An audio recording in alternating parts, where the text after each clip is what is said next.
soldier to board gamer to YouTuber, this is Board Game Officer. Welcome back. Today we're doing a review of Sorcerer, and specifically Sorcerer Endbringer, which is the solo cooperative version of Sorcerer, which was a 2 to 4 player game, where Sorcerer Endbringer makes it a 1 to 3 player game. Let's go over kind of the basics overview of what Sorcerer Endbringer is, and then we'll go into my thoughts and opinions. So in this game, you're actually going to be able to construct a deck. And you're going to construct a deck by 3 separate things. You're going to have a character, then you're going to pick a lineage, this is a demonologist, and then you're going to pick a domain. Each one of these, the character and the domain have 10 cards, and the lineage has 20 cards. You're going to take those 40 cards from your chosen character, lineage, and domain, and you're going to create your grimoire. Grimoire? Is that how you say that? Grimoire? Or basically your deck. Then you're going to create your enemy here. You're going to grab a Nemesis card, and then you're going to take an Archetype, and each one of those has their own deck. The Archetype is going to be your enemy minion deck, and your Nemesis is going to be basically how they activate. It's going to be their activation deck here. Once again, these two can be mixed matched. All 3 of these can be mixed matched. In the base game, there's 4 characters, 4 lineages, and 4 domains. There are expansion packs you can get to do more, and they're all interchangeable. So this game consists of 4 phases. The first phase is going to be your ready phase. And for our convenience, they are all right here on your board here. Ready phase is when you reset your actions to 6. You're going to roll to see how much energy you get back, and then you are going to untap any cards that were used during the round, and then we're going to get into the action phase. Now during the action phase, you're going to have 5 separate actions that you could choose to pick. Each time you do an action, you are going to move your action counter down 1 step as you go down, and you always start with 6. However, anytime you do one of these actions here, you are going to move it down, and then the enemy gets to go. When the enemy goes, he's going to draw the top card from the Nemesis deck. You are going to read that top portion there. That top portion tells you what to do. You do it, and then you put it in the discard pile, and then you can do any one of those.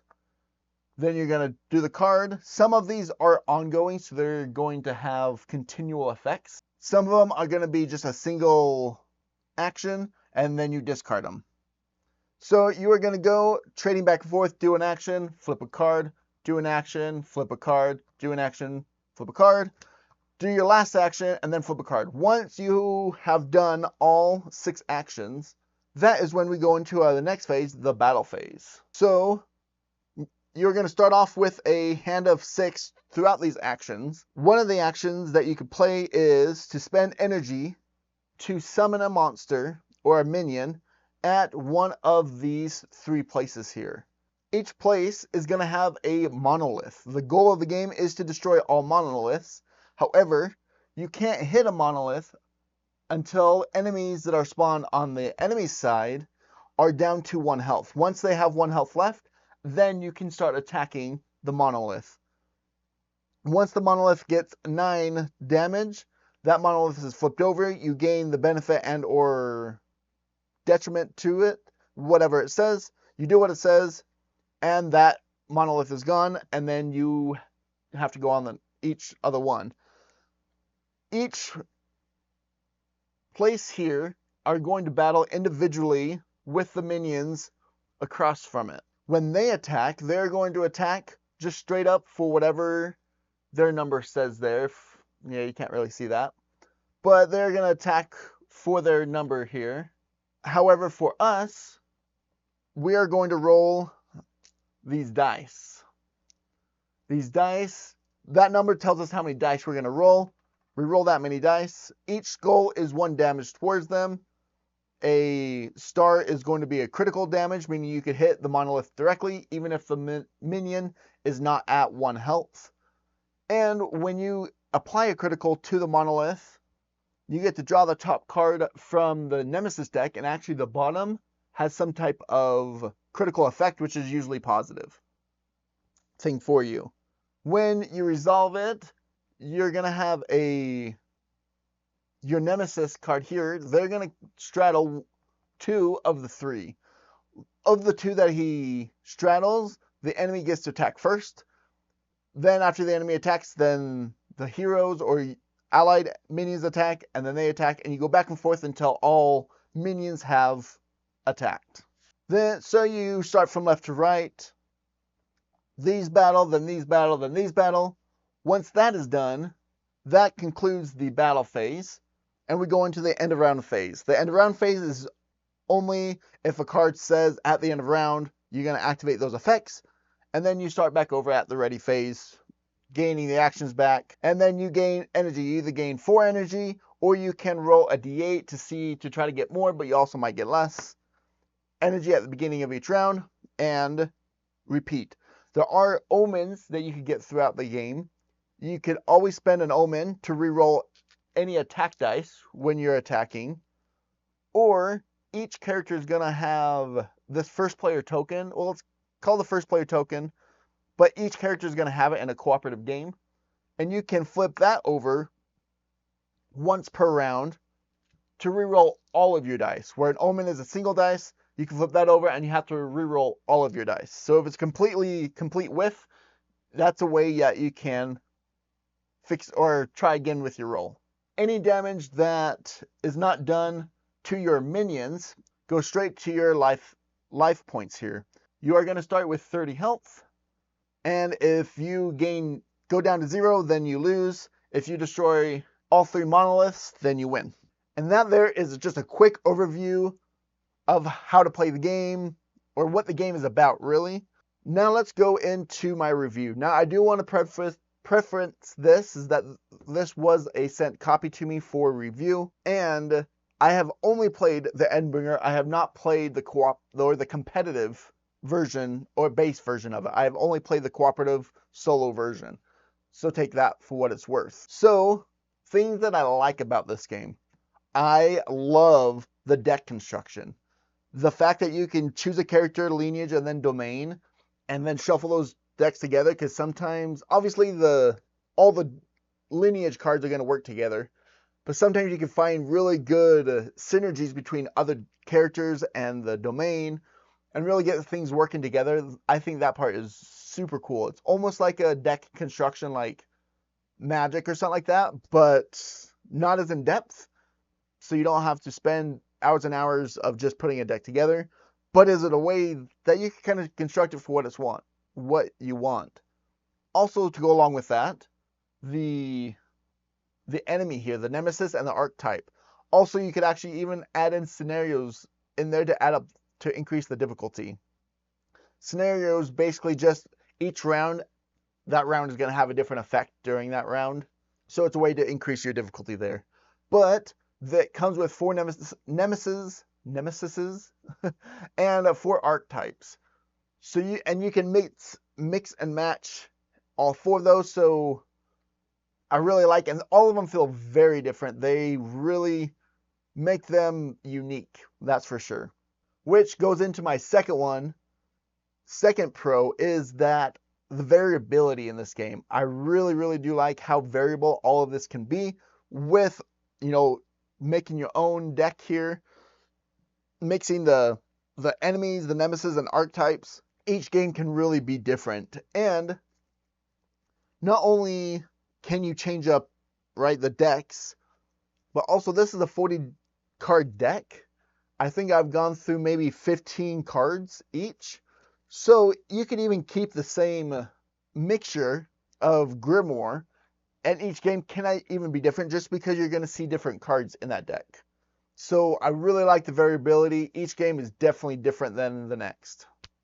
The next thing I like are these skill cards. I didn't really talk about them in the overview, but these skill cards here basically tells you who you are, your lineage, and your domain, but they also have ongoing things that you could do. So the character is always going to have an action that has a specific action that you could do throughout the game. Then the lineage is going to have an ongoing ability that you could tap it at any time. to get whatever type of ability. And then your domain is going to have some type of ability that you could use during your attacking or during the battle phase. So I really like those because all of those, once again, are different between each character lineage and domain.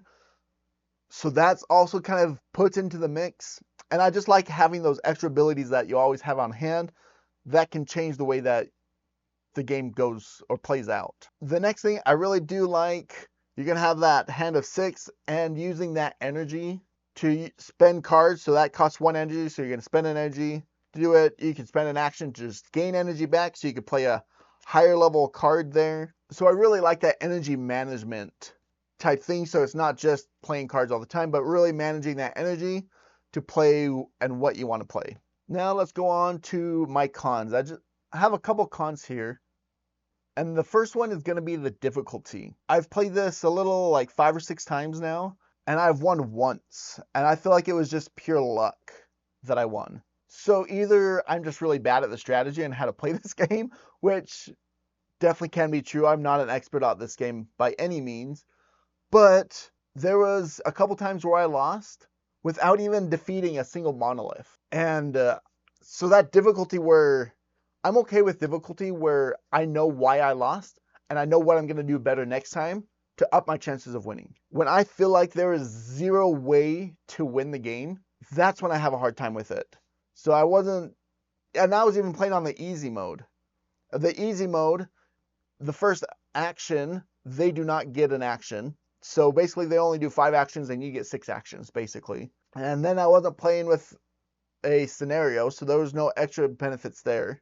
Which, what goes along right with that is that it is very swingy. I mean, it's dice, right? So it's going to have the swinginess of dice. The one thing that is nice is that the enemies just do straight up damage according to whatever number is there. So it does decrease that swinginess a little bit, but it definitely can be a swingy game because of those dice rolls. You could roll and do 8 damage, you could roll and do 2 damage.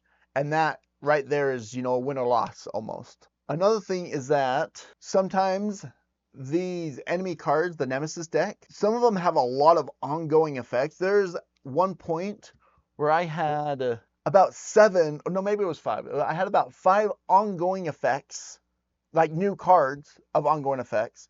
And the Nemesis himself had 3 on his card of ongoing effects.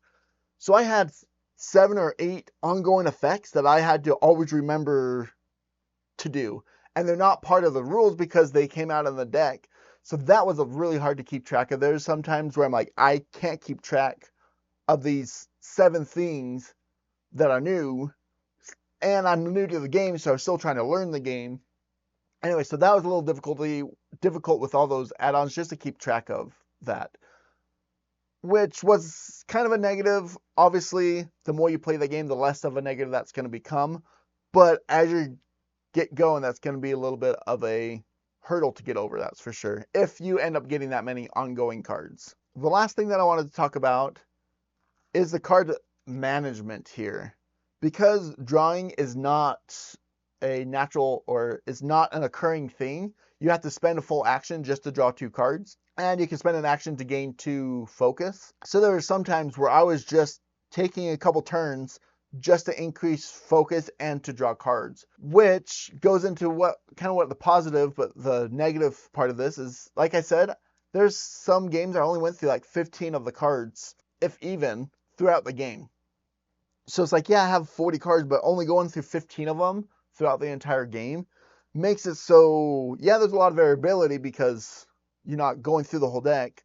So each game you might have different 15 cards, but that also just means you're not drawing much. There's many times where the second round, I had 0 cards in my hand and 0 focus. So I was like, well, I guess I'm just going to sit here and increase focus and draw cards. I only have 3 actions left, so I'm going to spend the 3 actions just getting cards back and focus back and not preparing for the battle phase. Anyway, so that was a little difficult. Once again, I think that's part of the game, is the management of that. But I had a hard time with it. Overall, I did have a lot of fun with this game. If you're one who really likes the deck construction and the difficulty where you really have to manage everything you go out and you're okay with that swinginess, which, I mean, it's dice. You have to be okay with some swinginess if you like dice. But I think this can be a game for you. If you are one that doesn't love the difficulty, the high difficulty, that you don't like the swinginess, you want more determined damage, then this might not be the game for you. Let me know your thoughts if you've played this game and how your opinions are of this Endbringer as well as the base game Sorcerer. I will see you later.